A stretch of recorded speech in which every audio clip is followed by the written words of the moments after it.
So today's talk is about practical nutrition and lifestyle strategies to help boost mood, sleep, and motivation. So I'm very conscious. I was just talking to Abby before about nutrition and mental health because we were already in a global um, crisis with mental health prior to COVID. And that definitely became worse after COVID. Not only that, when someone has a brain injury, that can be compounded even more. So I just want to provide you guys with some really practical nutrition strategies and lifestyle strategies on how to boost mood, sleep, and of course, motivation, because there are ways to do that. I am actually developing an online program on nutrition and depression. And when I was interviewing my avatar, I asked people, what are your pain points? And one of them said, I know what to do. I just don't have the drive and the motivation to do it. So then I created a whole module specifically on how to boost motivation. So we'll get going. So a little bit about myself. I'm originally from New Zealand. I'm also a registered OT as well as a nutritionist. So I've worked in New Zealand, the UK, and Canada for many years with people that have been in motor vehicle accidents, such as chronic pain, brain injury, and concussion.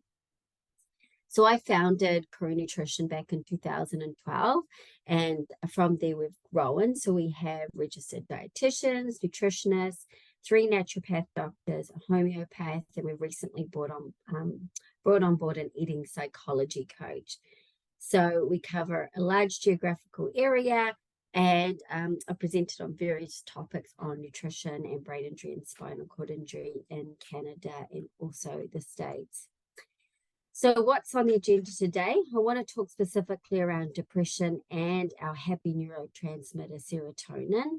I also want to talk about depression and inflammation because inflammation can really contribute to depression. So we want to look at ways to reduce inflammation in the body, nutrition strategies for boosting mood, as well as the importance of blood sugar balance on mood, energy levels, and anxiety.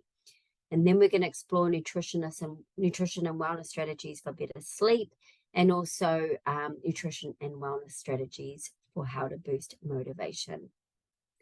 So you are what you eat. Your body's constantly breaking down, repairing, replacing, recovering. And how we do that is from the food that we eat. So we consume that food, our body digests, absorbs, and assimilate those nutrients into our body. And we use those nutrients for various functions, such as brain health, such as boosting mood, concentration, motivation. When we sleep, our body is repairing, recovering. So, for example, when you go and work out at the gym, you're actually tearing down your muscles. And then when you sleep at night, that's when your muscles rebuild and get bigger and stronger. So we really need a good night's sleep and obviously good nutrients and good digestion. So let's look at depression. So the World Health Organization has identified that 5% of adults worldwide have depression. So that's about 300 million people. When I was interviewing my avatar, one of the things that came up as their pain point is that they felt very lonely. So just going to show you're not alone. There's a lot of people out there struggling with depression at the moment. 75% of people with depression don't get treatment, but those that do receive treatment, 80% experience improvements. As I mentioned before, depression is already a global health crisis. And just some interesting facts, men's average rate of making serotonin is actually 53% higher than women, which means women are 3 times more prone and susceptible to depression than men are. So the research shows that women are actually more susceptible to depression from a poor diet than men are. And when depressed, women are more likely to turn to emotional eating, whereas men turn to drinking. So that's just some interesting stats. So how does this impact with regards to brain injury? So following a moderate to severe brain injury, the rate of major depressive disorder during that first year is about 53%. And that's compared to the general population, which is only 7%. So even following something milder like a concussion, during the first 6 months after an injury, about 22% of people will develop depression. So it definitely is a significant factor or issue that a lot of individuals with concussions and brain injury experience. And I've sent this PowerPoint to buyer. So if you do want a copy of this, it can be available to you.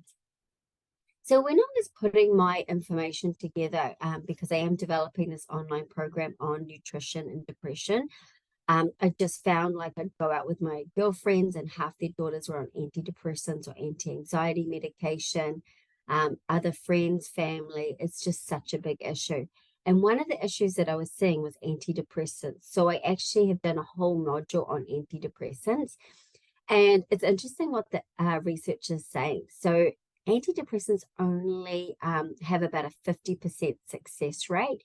Out of the people that do find relief, half will see a return of symptoms, taking the actual recovery rate to only 25%. The other issue with antidepressants is they lose their effectiveness over time. So antidepressants are there to help increase serotonin in the brain. However, over time, our brain can actually adapt to the medications, making it less effective. So another study showed that symptoms can return up to 33% of people using antidepressants, and this phenomenon is called breakthrough depression. So another interesting fact is antidepressants can actually make things worse over time. So a large meta-analysis study revealed that people who used antidepressants had lower levels of serotonin in their blood. So they concluded that the possibility that long-term antidepressants may actually reduce serotonin concentrations. Now, I need to make a disclaimer. I'm not against antidepressants, and I definitely think there's a role for it.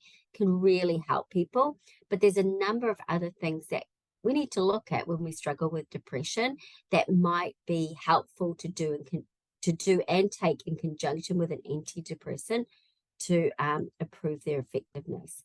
So I want to sort of explore how we make serotonin in the body, because this really emphasizes the importance of nutrition. So we all eat protein, and protein gets broken down into amino acids. So there's one specific amino acid called tryptophan. Now, tryptophan is found in high amounts in turkey, which is why sometimes we get super sleepy after Thanksgiving dinner, because we've got all this tryptophan, which helps to make melatonin, that helps us sleepy. So tryptophan, so once we've consumed that turkey or dairy, which is high in tryptophan too, we need iron, magnesium, calcium, vitamin B6, and folic acid to convert that tryptophan into 5-hydroxytryptophan, which is 5-HTP, and you can buy that supplement at a health food store. But to convert that 5-HTP to serotonin, you need vitamin C, vitamin B6, zinc, and magnesium. So just to make us happy, we need a whole bunch of vitamins and minerals and some good quality protein to help make that serotonin. Now, if we don't have enough serotonin in the body, it's actually a natural pain reliever. So it can cause pain problems. It can contribute to fibromyalgia. So making sure we have that tryptophan and those vitamins and minerals to make serotonin is actually a natural pain reliever. Also, serotonin is a natural helps with carb cravings. So if we don't have enough, we can have cravings for carbs, sugar, even alcohol, and some drugs. When we don't have enough serotonin, we can't make melatonin, which helps us to sleep at night. And as I talked about before, sleep is really important.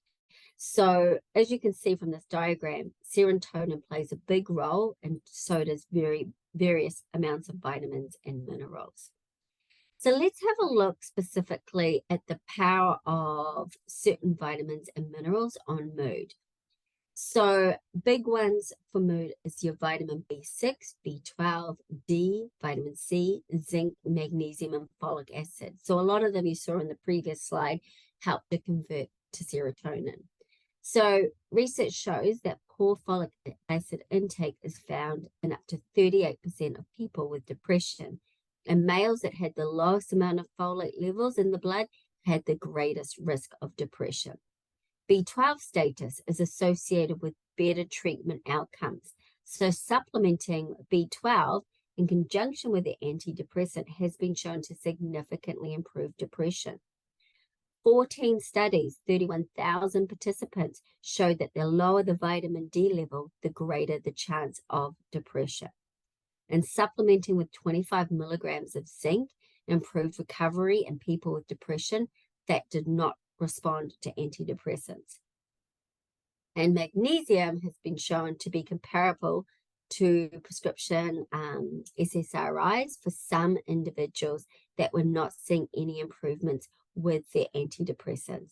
So like I say, when we feel depressed, we go to the doctor, and their first rule of thumb is to put us on an antidepressant.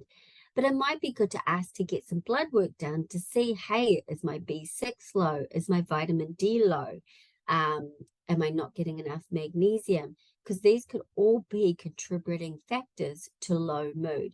And they might be better with regards to having these supplements or increasing the intake of certain foods to help with this. Okay, somehow I can't. Okay. Okay, so inflammation and depression. So that just gives you a tidbit there about nutrients. So chronic inflammation can cause a person to feel a lack of pleasure, can cause sleep disturbances, social withdrawal, and cognitive problems.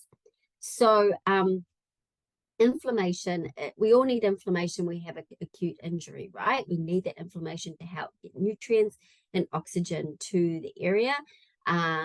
But the problem with inflammation is not at the acute stage, it's when it becomes chronic. So individuals that have a brain injury can have some chronic neuroinflammation that can fuel that depression and cause these problems. So people who do not respond to antidepressants often show higher levels of inflammatory markers in the body. And studies have found that the more stress that you deal with on a regular basis, the higher the chance that you have inflammation. So stress and inflammation can really contribute to depression. So learning how to control stress and reducing inflammation can really help better to control your depression. So what are lifestyle factors that contribute to inflammation in the body? So drinking alcohol in excess, being overweight because fat tissue excretes inflammatory markers that fuel the inflammation. Exercise too, yes, we all need exercise, it's really healthy. But if you do like maximum high intensity workouts too often, or you don't exercise enough, so the two extremes, that can cause inflammation in the body.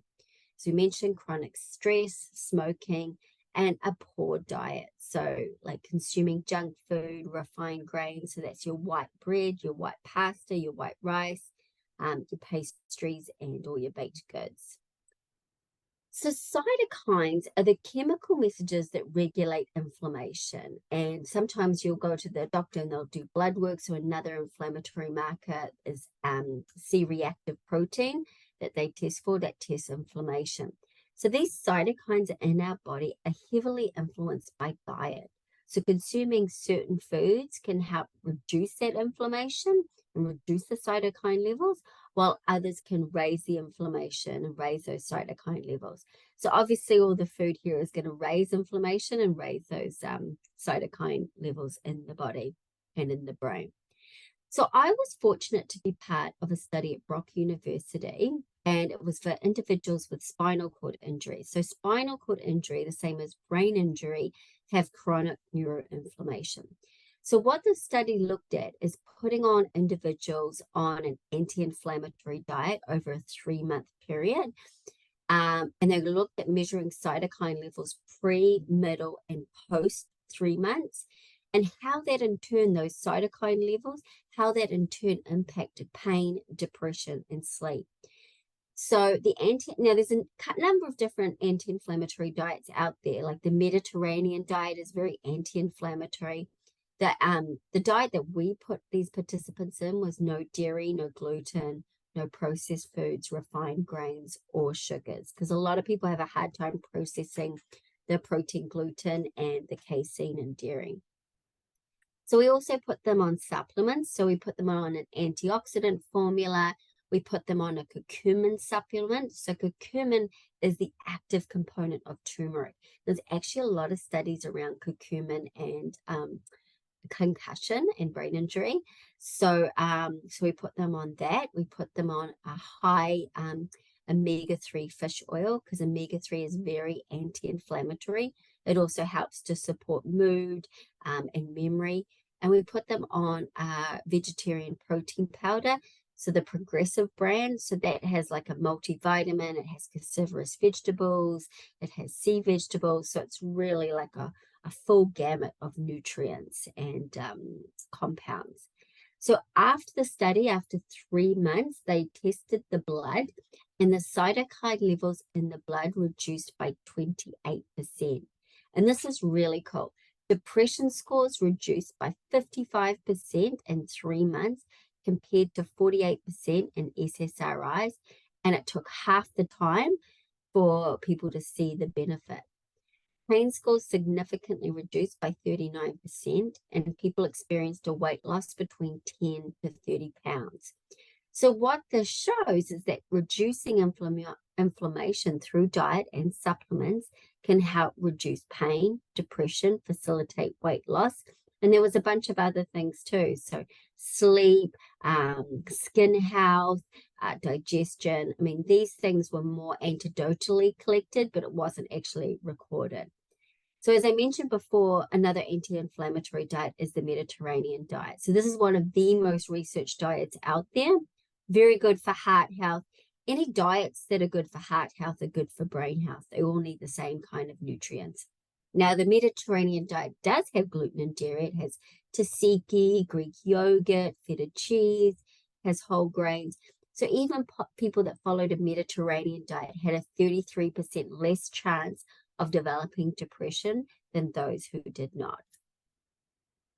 So this just gives you an idea about what an anti-inflammatory diet looks like. So obviously all your fruits and vegetables, your raw nuts and seeds, and those good omega-3 rich eggs.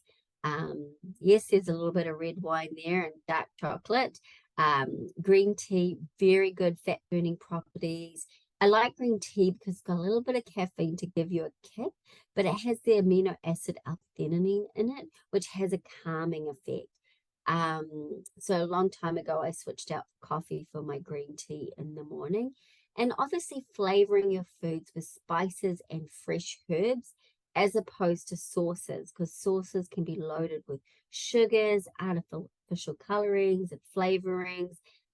Ketchup is loaded in sugar, so I try and get people to switch out ketchup for salsa, because that's got some fat burning properties there, so good for weight loss. And then definitely, obviously, pro-inflammatory foods is all the processed foods and the junk foods, the takeout, the fried foods, etc. So I'm doing a special shout out to a few specific foods. So nuts and seeds are a large component of the MIND and the Mediterranean diet, which support a healthy brain. So a 10-year study in 16,000 participants linked moderate intake to a 23% lower risk of depression. So Brazil nuts, almonds, and pine nuts are good sources of selenium and zinc, and deficiencies in these minerals has been associated with higher levels of depression.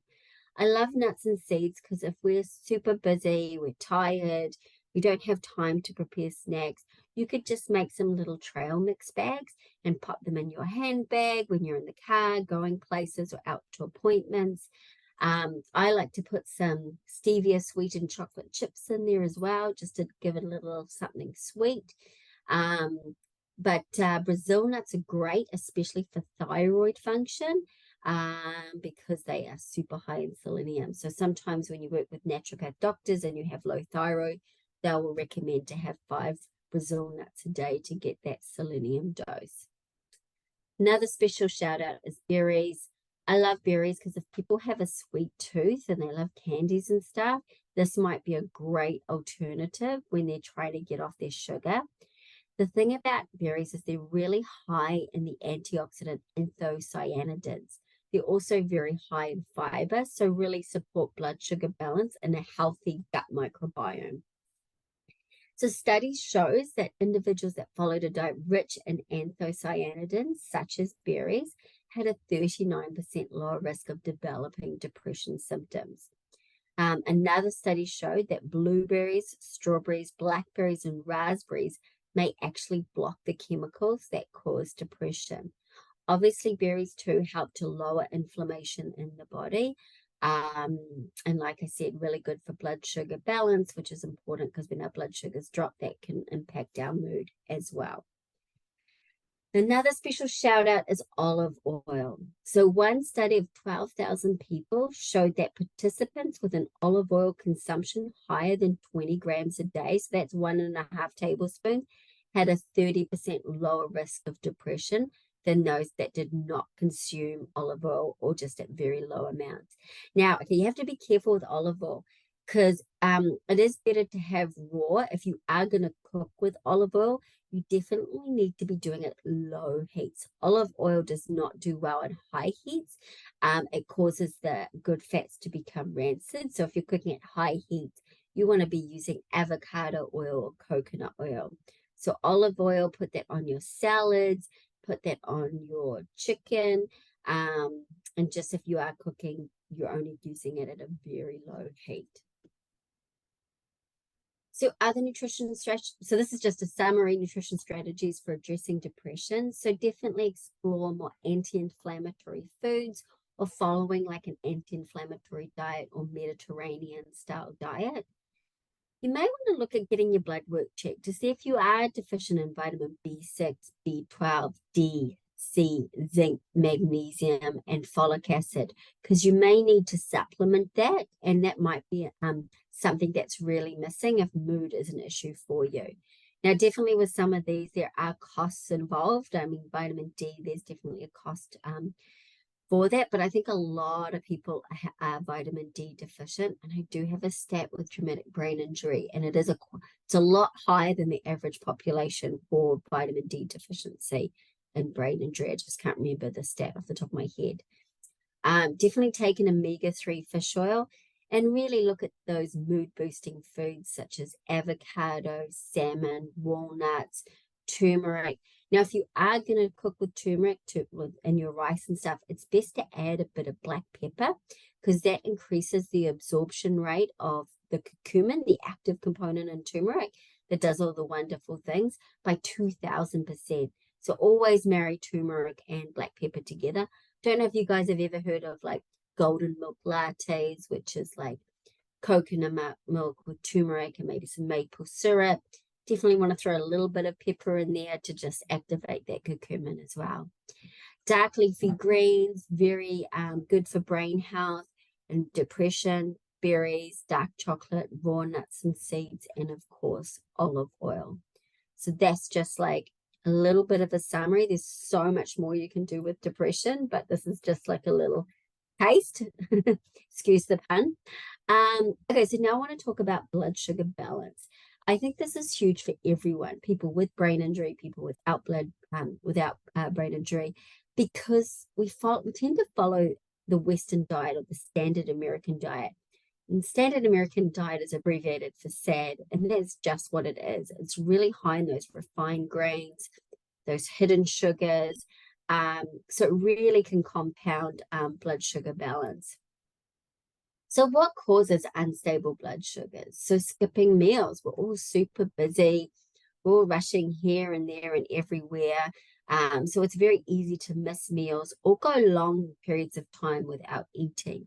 Maybe our meals are not balanced with the fiber, the proteins, and the good fats, or we're consuming energy drinks or high amounts of caffeine just to get us through the day.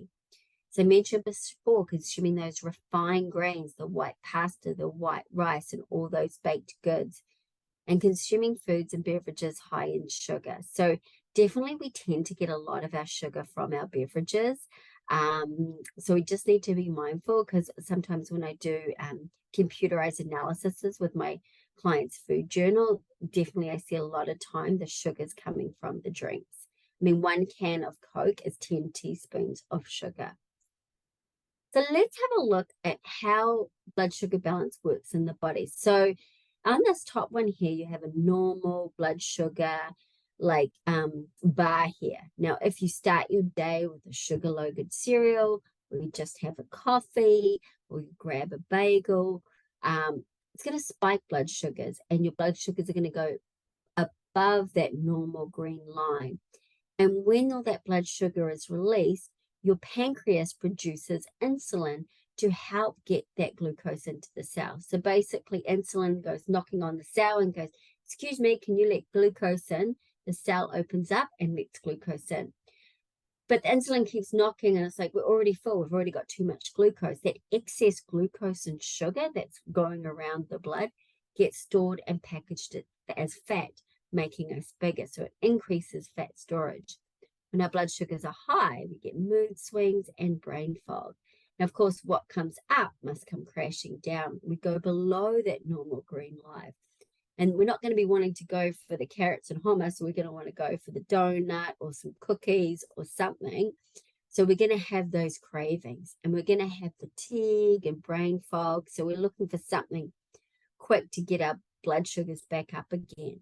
Now, the other problem when our blood sugars drop is our body naturally produces that stress hormone cortisol.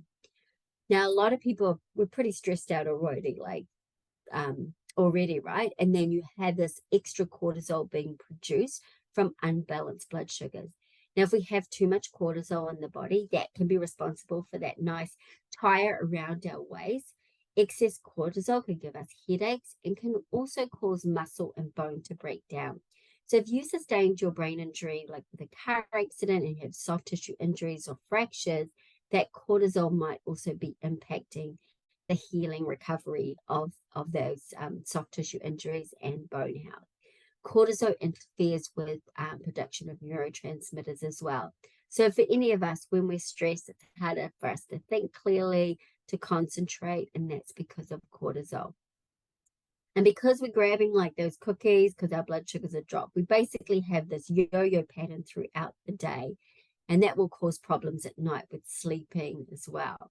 So if we look at the bottom one, if we start our day with maybe we just do some boiled eggs or some Greek yogurt with berries and nuts, or maybe some overnight oats with cinnamon, which helps to balance blood sugars, chia pudding, some scrambled eggs and vegetables, or maybe a protein shake, we're going to get a slight rise in blood sugars, but not a big one. And we're going to stay within that normal line. There's not enough insulin. We don't need as much insulin, and insulin is actually an inflammatory marker too. So when we balance blood sugars and keep insulin down, we're actually lowering inflammation as well. So because we don't have all that glucose, we don't have a need to store that excess glucose as fat. So it helps with weight loss. It helps with steady mood, steady energy throughout the day. There's less cravings. We can think clearly, and there's less cortisol. So if you have unbalanced blood sugars, you have 3 times more difficulty losing weight. So just working on this is a huge factor for a number of different issues and symptoms. So just for example here, unstable blood sugars can cause irritability, anxiety, depression, aggression, blurred vision, can't concentrate, poor memory, mood swings, insomnia, fatigue, and dizziness. So these are all problems that individuals with concussion and brain injury can experience. So you put unbalanced blood sugars on top of that, it just magnifies all those brain injury related problems. So one thing I do when I work with individuals with concussion and brain injury is really start to work on balancing blood sugars. And I've had issues completely resolved where you think, like dizziness, for example, is like, oh, that's a brain injury, vestibular problem. But when we've balanced blood sugars, the dizziness has resolved itself. So how do we balance blood sugars? So don't skip meals. Have your first meal 1 hour upon waking and really get rid of those refined grains and sugars. I like the healthy plate method because it's very concrete and visual, and it doesn't involve fancy recipes. So it's a real simple way to sort of balance blood sugars. So make half your plate non-starchy vegetables. So it can be like a salad. It can be like maybe you're doing some steamed broccoli and cauliflower and some carrots. And then you do a quarter of a plate of starch. So that could be a sweet potato, baked potato, rice, pasta, and then of course a quarter of a plate of protein. So chicken, lamb, fish. So really focusing on that healthy plate method can go a long way to support blood sugar balance.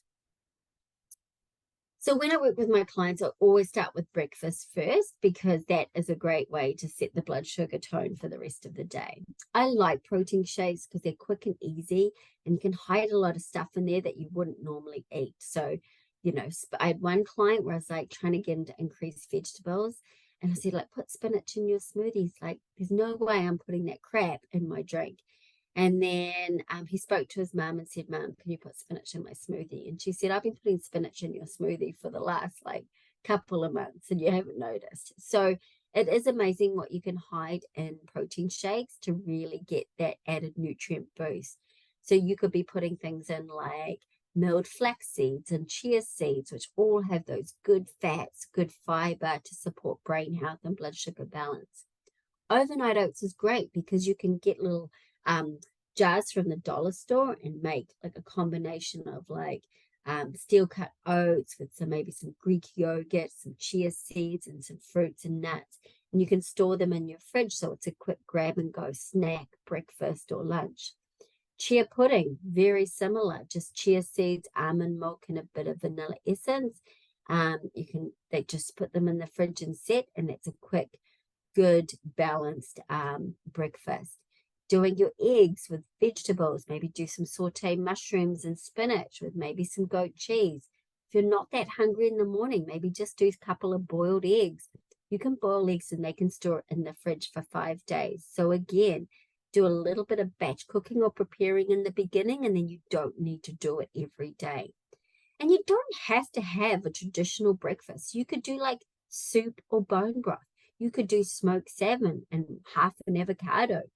Or I know this is big in New Zealand and I don't see it in Canada, but pesto on toast or hummus and tomato on toast or avocado on toast, and staying away from like the jams. You have to be careful of some peanut butters too. Check your peanut butter because some of them have icing sugar in them. So again, this sugar just sneaks in everywhere. So let's talk about sleep, because sleep is huge. Like I said, this is where our body's recovering and repairing itself, especially in regards to bones, muscles, and skin. This is where we release the growth hormone, which aids in fat loss. It replenishes our anti-aging hormone, DHEA. It also reduces insulin inflammation, which is really important for managing weight and blood sugars, depression, pain. It actually increases GABA, which is a hormone that helps us to feel calm and relaxed. It increases serotonin to help us feel happy, and it helps to reduce cortisol to help better manage our stress levels. Because you've probably found if you don't have a good night's sleep, you really find that you can't handle stress as well the next day. It helps increase the production of thyroid hormones. And thyroid is our key gland for helping with metabolism and weight. It increases the production of acetylcholine, which is our key neurotransmitter to help with memory.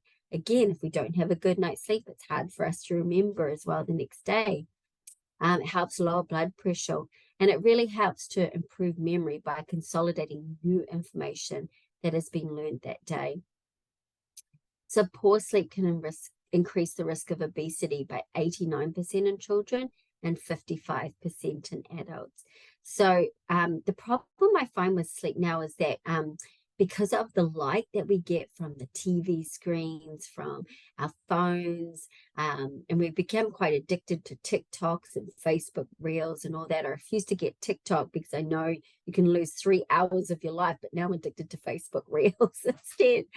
But that light that's hitting our eyes in the evening is actually interfering with our body's ability to make melatonin.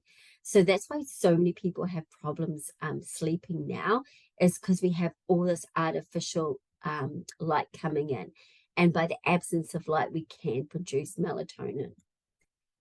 So the 3 biggest reasons why people struggle with poor sleep is depression, anxiety, and stress. So I've already talked about reducing inflammation, balancing blood sugars will help with that depression, anxiety, and managing the cortisol level. Circadian rhythm, which I just talked about before, with that light and dark. And also too, like circadian rhythm gets disrupted when we go away on holiday. We're in a different time zone. And that's where melatonin comes in. Melatonin is the best one to help regulate that circadian rhythm and get us back on track with jet lag. Hormonal imbalances, anyone that's starting to go through the change, being perimenopausal, menopausal, noticing that you're waking up between 1 and 3 every day, in the morning, every night. That's a fluctuation in cortisol because our hormones are changing. Calorie restricting is a big one as well, because people can experience nocturnal hypoglycemia.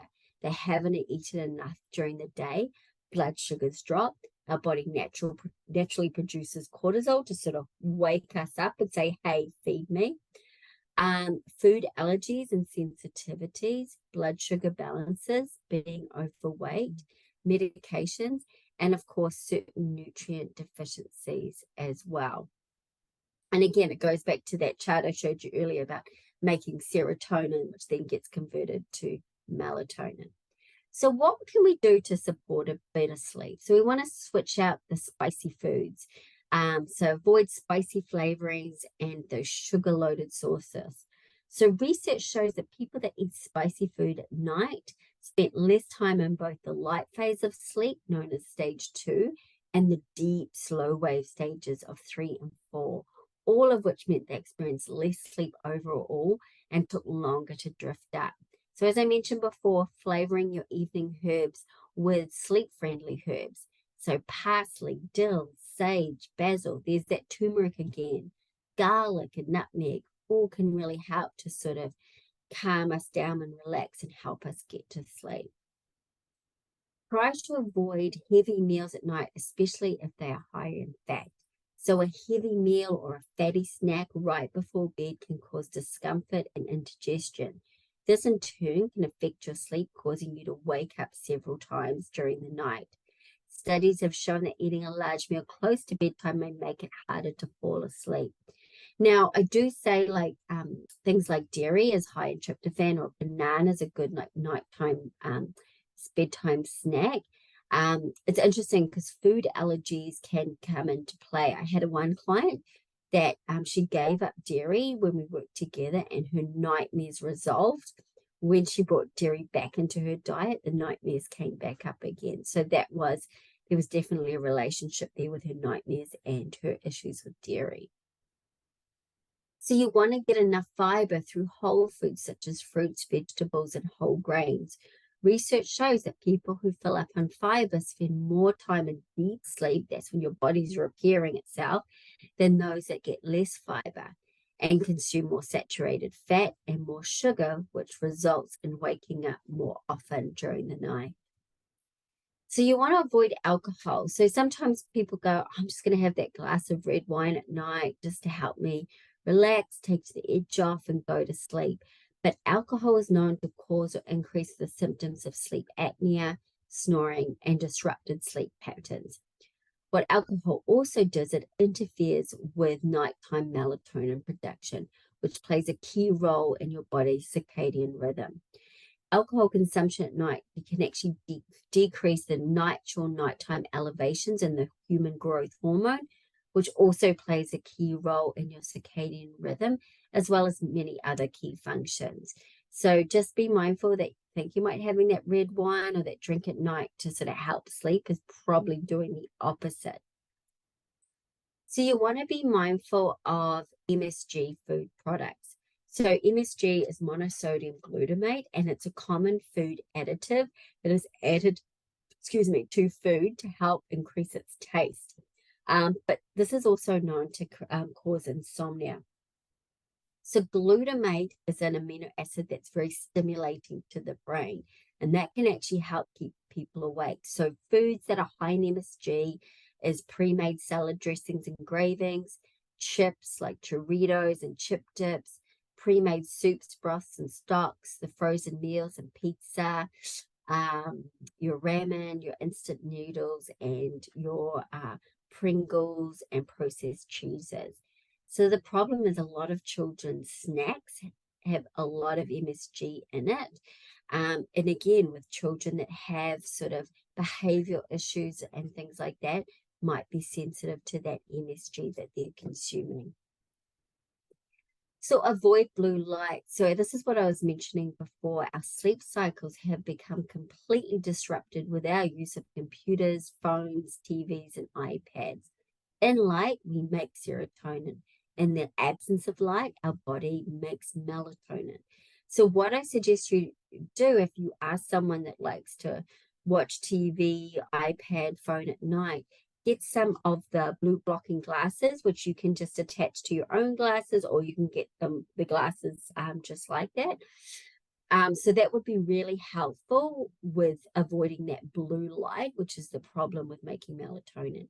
And in the day, make sure you are exposing your eyes to daylight to help with that circadian rhythm. So if you're outside going for a walk, try not to wear your sunglasses. Try to get that light exposure on the retina. And then looking at a nighttime snack, you want to be looking at complex carbs with limited amount of protein and fat. So dairy is a great sleep inducer.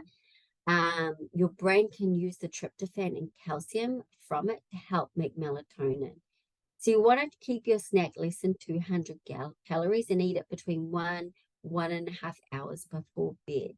So these are just some examples of maybe some like quick foods that you can consume to help with sleep. Tart cherries are great because they naturally produce melatonin. So whether you do oatmeal, whether you do like a nut butter with a piece of toast, a low-fat cereal with a banana, these are all some options that you could have to help with sleep. And if you're not eating a lot during the day, you might find that having this little snack at night might make the world of difference. So top foods to help with sleep, bananas. Bananas are high in tryptophan, which helps to make serotonin.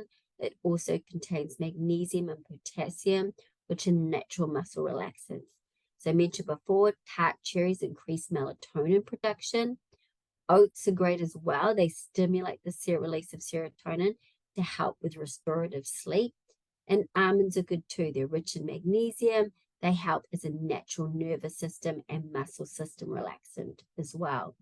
You may want to explore supplements like magnesium is great if your issues are pain related, stress, anxiety. Passion flower tea is another great way to sort of calm the mind and help to go to sleep as well. Or just grabbing a banana with maybe a bit of nut butter on it. So let's talk about how to boost motivation. So like I said, I interviewed my avatar on a number of people with depression, and one person said, look, I know what to do. I just don't have the motivation to do it. And I thought that was a key piece in regards to the success of my online program. If people don't have the motivation to make the changes, then it's going to be very hard to ensure the success of the program. So I started looking into how do you boost motivation. So basically, dopamine is our motivation molecule. So it actually helps to provide the drive and focus needed to get things done. It helps us to feel happy and alert. It just helps to get us up and moving in the morning. When we are depressed, we can often feel like we struggle with getting started and finishing tasks and just often keep putting things off. So people that suffer with low dopamine often experience feelings of hopelessness, worthlessness, and struggle to handle stress. So I notice sometimes with people with depression, it could be that they feel sad and have low serotonin, or low dopamine where they just struggle to get motivated and engaged. Or it could be a combination of both. So 8 reasons why you may have low dopamine: chronic stress and exhaustion, not getting enough protein, a vitamin B6 deficiency because we need protein and we need B6 to convert the protein into dopamine, blood sugar imbalances, low stomach acid. Now, stomach acid is interesting. Like a lot of people are on protein pump inhibitors. The problem is when you have low stomach acid, you need stomach acid to help break down proteins, break down minerals, and B12. So when we get heartburn and we feel like, oh, we get like stomach acid, a lot of times it's because we don't have enough stomach acid. And after the age of 40, we stop producing as much. And when we eat something, it might get stuck in our chest, and that's just because we don't have enough stomach acid to break it down. So sometimes I like to supplement with an HCl, with digestive enzymes, to support that breakdown, to help our ability to access and assimilate those key proteins, amino acids, and vitamins and minerals. Our poor gut microbiome, I haven't really touched on it this talk, but I did do a talk with Via, I think a year or so ago, and the gut microbiome is huge for making neurotransmitters. Low magnesium, zinc, and iron, as well as low vitamin C, vitamin D, and B3 can all impact our ability to make dopamine and feel motivated. So our gut is called the second brain. We contain large numbers of nerve cells that produce many neurotransmitter signaling molecules, and one of those is dopamine. So certain species of bacteria that live in our gut are also capable of producing dopamine, which can impact our mood, behavior, and motivation. Now, there's other harmful bacteria in the gut that have been shown to decrease dopamine production. So how do we support this healthy gut microbiome? So we want to get rid of sugar, because sugar is going to feed bad bacteria and help them to proliferate. So we want to get rid of the sugar and the refined grains. We want to increase our intake of fresh fruits and vegetables, because fiber feeds the good bacteria. We want to maybe look at taking a probiotic with a minimum of 10 billion active cultures, or even eating fermented foods. So kefir, which is fermented yogurt, Greek yogurt, miso soup. Sauerkraut has trillions of bacteria in it. Kimchi, pickles. So all have that good bacteria that supports our microbiome to potentially help us make more dopamine. We also want to look at increasing dopamine through exercise. And basically what the research shows, it doesn't matter what kind of exercise, as long as you're moving. So exercise which requires activating the core, such as Pilates, can improve depression, anxiety, and even build a healthier gut. Barefoot walking can produce the same benefits as acupuncture or acupressure that stimulates pressure points that increase dopamine levels in your brain. Running can increase the dopamine and upregulate the number of dopamine receptors in the reward areas of our brain. And so some of you guys have heard of that runner's high, where they run and they get this like endorphin rush. Part of that is because of the dopamine. And it doesn't have to be vigorous. Like one study found that performing 1 hour yoga 6 days per week significantly increases dopamine levels. So any kind of movement, core work that you can do goes a long way to boosting dopamine. There's that good night's sleep again. Sleep improves neurotransmitter production and receptor activity. So when we sleep, our brain flushes out neurotransmitters, repairs receptor sites, and regenerates neurotransmitters to be used the next day. So getting regular high quality sleep can help keep your dopamine levels balanced and help you feel just more alert during the day. Research shows that when people are forced to stay awake, so say they're a nurse on shift work or something like that, throughout the night, the availability of those dopamine receptors in the brain is dramatically reduced the next morning.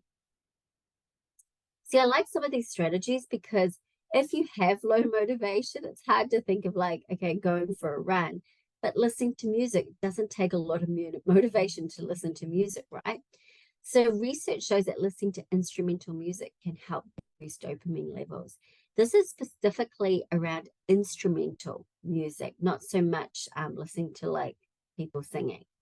So basically what it shows is that it increases the activity in the reward and pleasure areas of the brain, which is rich in those dopamine receptors. So one study found that a 9% increase in brain dopamine levels when people listen to that instrumental music. Meditation, again, this doesn't take a lot of effort, but researchers found that meditation increases dopamine levels in the brain. One study found a 64% increase in dopamine production after meditating for 1 hour compared to when resting quietly. So just need to find a quiet place to shut it off. So again, like this meditating is really taking all those thoughts and thinking out, which can be quite hard, right? It can be really hard for our brains to shut off, but really trying to listen to your breath and doing that deep breathing and finding a peaceful place in your brain, as opposed to just resting and watching TV. Getting enough protein. So increasing the amount of protein in your diet, especially for those amino acids, tyrosine and phenylalanine. So we all eat protein, and protein's broken down into amino acids. So these specific to amino acids help to increase dopamine levels in the brain. Research has shown that when phenylalanine, a bit of a mouthful, and tyrosine are eliminated from the diet, dopamine levels can be depleted. So tyrosine and phenylalanine are naturally found in like turkey, hey, coming up to Thanksgiving, that's good, beef, eggs, soy, and legumes. So make sure to include protein at each meal to make sure you're getting those important amino acids into your body and into your brain. So some top 5 foods to boost motivation: organic coffee, green tea, dark chocolate, dark leafy greens, and raw nuts and seeds. So you're seeing some common foods coming up again and again. So when I was saying before about making those little trail mix bags of nuts and seeds, putting in a bit of dark chocolate can go a long way. We all love tea and coffee, so doing that in the mornings and really trying to get your dark leafy greens in there, because I really don't think in Canada we get enough of those. And how to be successful with making healthy changes. So when I work with my clients, I don't give them weekly meal plans. That's completely overwhelming. That would be completely overwhelming for me. So what I always say, it's better to make small, sustainable changes, establish that as a habit, and then build from there. So you may want to consider recruiting friends or family members or workmates to help support you with making these changes. Definitely establish a regular routine and structure. When we have that routine, we don't have to think about things so much and just becomes a natural habit. And take time for yourself. You deserve it. So sometimes, especially for women, we become caregivers. We're looking after other people, and we really don't take that time for ourselves. So my first challenge, and what I firstly do with clients, is really work on that breakfast.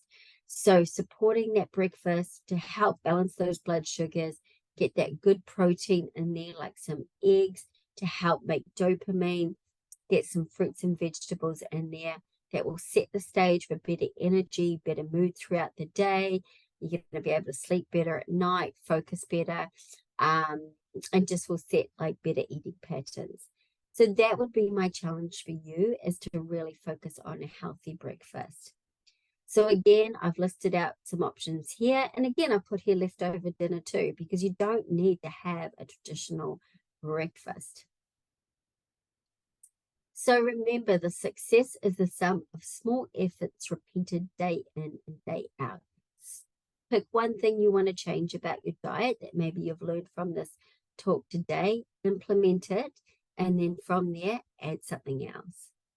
So that's the end of my presentation. So just open to any questions or comments.